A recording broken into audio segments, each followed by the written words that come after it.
Very good. Question 3. What is your position on climate change? Oh, yeah. Well, well, as someone who very until recently worked with NOAA, the National Oceanic and Atmospheric Administration, I can tell you that climate change is not a hoax. In fact, I try to not use the word climate change. Instead, I would rather talk about climate trends. I think a lot of the media says the word climate change, and some people maybe have an idea in their head where a comet's going to hit the Earth and one day that's going to be it. That's not the case. These changing climate trends are things that affect us slowly over time. It's really more of a slow vice that's really crushing us, and it's really hurting our farmers a lot too.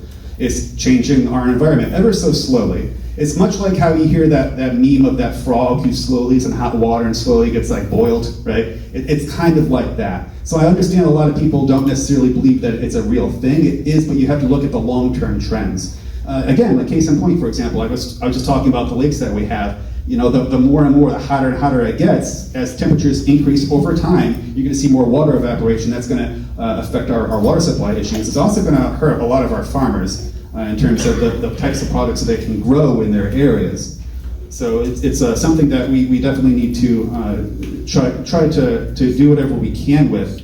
At the state level, I believe that what we should do is, when it comes to certain propositions, like Proposition 7, for example, that was an amendment that we just passed, I think, in the before the last primary. It was a proposition that said we had to pour more money into our power grid and try to fix our broken power grid. And at face value, that sounds great, but understand the way that proposition was written was specifically it gives money mainly to natural gas and oil, basically Tim Dunn and Ferris Wilks, and it doesn't help out in any other energy sector.